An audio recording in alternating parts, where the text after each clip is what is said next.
E aí, já pensou em ganhar muito dinheiro com um canal de corte igual esse daqui que você tá assistindo? No primeiro link da descrição temos um aulão para você que quer começar um canal de cortes e faturar muito aqui na internet. Também teremos planilhas que irão te ajudar na hora de organizar a produção do seu canal. Tá esperando o quê?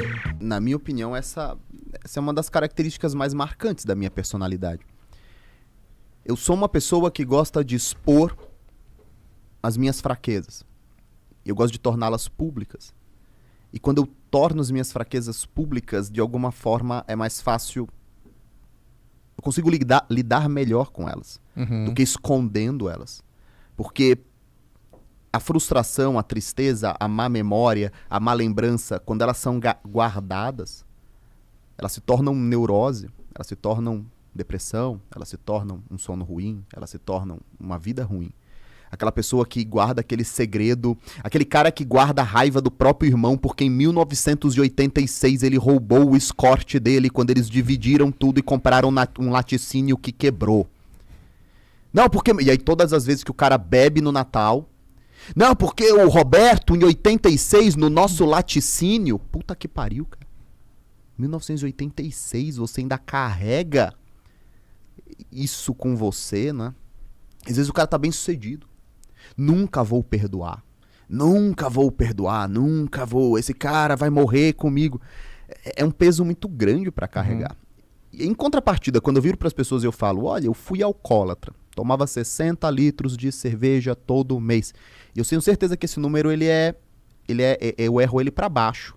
Porque eu desconsidero aniversários, e eu falo dos episódios em que eu estava bêbado, dos episódios em que eu estava completamente bêbado e minha esposa teve que me levar pra casa, em países estranhos, com pessoas estranhas, com taxistas. Eu olho hoje para essas memórias, eu olho para minha esposa me arrastando e me pondo num táxi, pedindo por favor, e ela sozinha com o taxista e eu apagado no carro, eu falo, puta merda, que porra de marido era eu? E aí eu lembro de todas as festas infantis que nós tínhamos no Brasil dos anos 80, 90, onde todos estavam bêbados o tempo todo. Eu sempre falo, me diga uma lembrança que você tem com seu pai ou com a sua mãe e o álcool envolvido. É o pai bêbado dirigindo o carro, é o cara que vira e fala pra esposa, eu prefiro dirigir bêbado do que ela pegar o carro. Eu dirijo melhor quando eu tô bêbado. Festa infantil tem que ter bebida. Eu lembro a última festa que eu fui infantil, da pediatra das crianças, do filho dela, no caso, né? E foi a última festa que eu fui antes de eu parar de beber. Cara, eu cheguei com os meus filhos, só tinha o Mateu e a Lavínia. Eu cheguei com eles, o garçom passou com uma bandeja com os copinhos de cerveja. Eu peguei já 2, assim, de 300 e já virei. Bum, bum. Eu falei, agora a festa começou. Eu ia pra um restaurante... Eu ia pra um bar, eu ia pra algum lugar, eu só escolhia os lugares que serviam cerveja de 600 ml, porque tomar long neck é infinito. O que era a bebida pra você, cara? Cara, a bebida era parte de um processo maior, que começou quando eu parei de usar droga. Se alguém aqui já teve problema com droga, você para de usar droga, imediatamente você começa a usar álcool, ou cigarro, ou joga.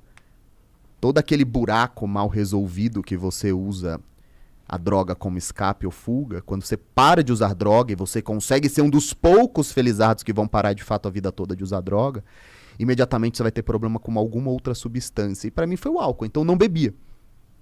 Eu fumava maconha. Não bebia. Eu fumava maconha regularmente. As outras drogas, elas vinham em festas, assim. Quando eu parei de fumar maconha, porque minha esposa falou, não vou casar com um viciado. Eu falei, então tá bom, então paro de fumar agora. Ela nem acreditou. Nem eu acreditei. Eu tinha uns 200 baseados que tava enroladinho numa caixinha. Quando eu joguei, eu falei, meu Deus, por que eu tô fazendo essa merda, caralho? E aí, eu tive pouquíssimas recaídas. No começo, nos primeiros anos, sei lá, num Natal, alguém aparece, eu dou um pé. Mas, de fato, eu consegui parar. Você me explicar como, eu não sei. Todo mundo que defende que não tem abstinência e que não vicia, conversa com qualquer viciado que tá 1 mês sem fumar. Vicia pra caralho. E em contrapartida, o que aconteceu? Eu comecei a beber. Muito. Todos os dias eu tinha que beber muito.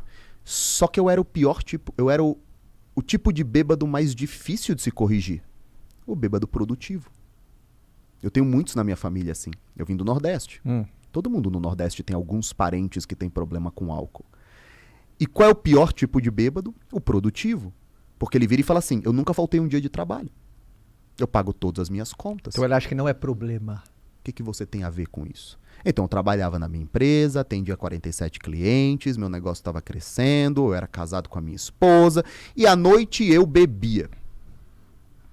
Todos os dias eu bebia, aí, umas 4 garrafinhas de cerveja.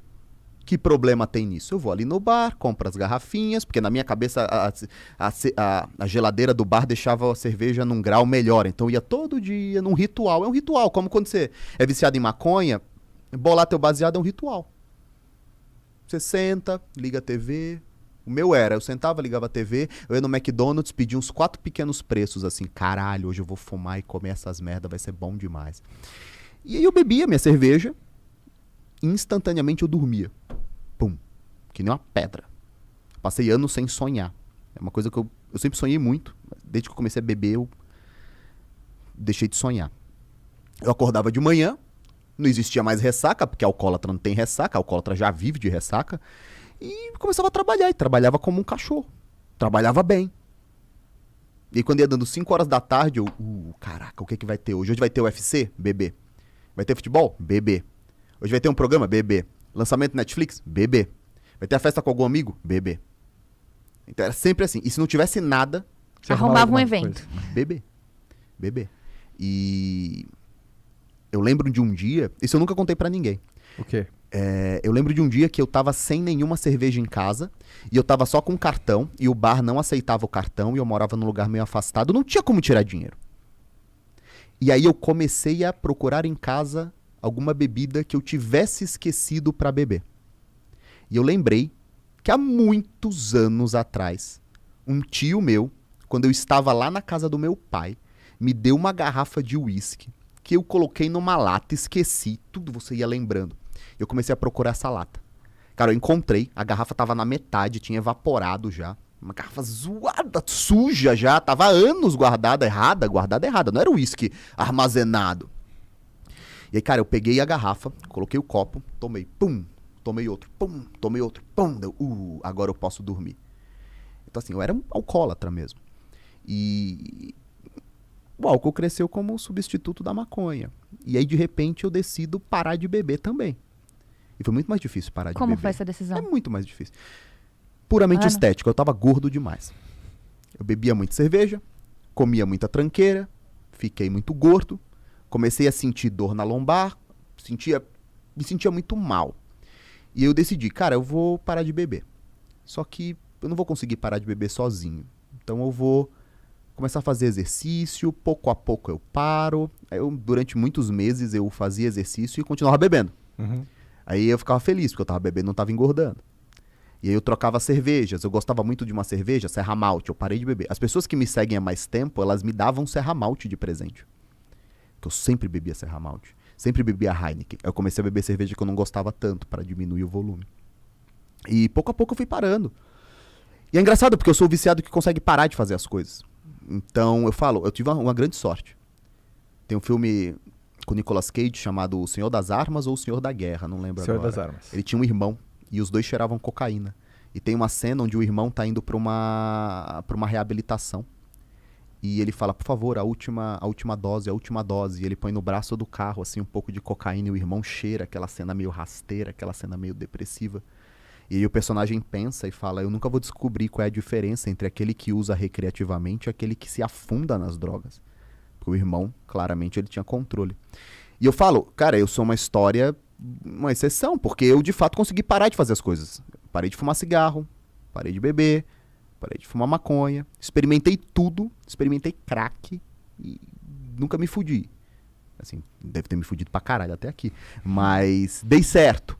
Mas não acredito que essa história vai ser como... não vai ser pra você. Eu tenho amigos que experimentaram junto comigo crack. Tem um mesclado aqui, vamos fumar. É o baseado misturado com crack. E aí, puta, eu fumei, eu falei, caralho, isso é muito bom, cara.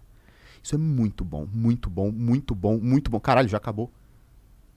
Vou dar só mais um pega. A minha sorte é que eu falei, não, deixa eu parar com essa porra que vicia demais. Mas eu tive amigos que acabaram na Cracolândia. Tipo, um moleque, filho de médico, do Itaim Bibi, da rua Tabapuã. Ali do lado do Kinoplex. Cara, na Cracolândia. E o pai pagando rehab pro cara 4, 5 mil por semana pra ele ser reabilitado. E é isso, 10% talvez se salve. Então assim, essa história, eu não sou uma história bonita, talvez eu seja um grande caso de sorte nesse ponto de não me viciar de maneira a me perder pra sempre. E eu sempre falo pras pessoas, cara, é uma roleta russa que você faz. Se você não for felizardo, você tá fudido. E você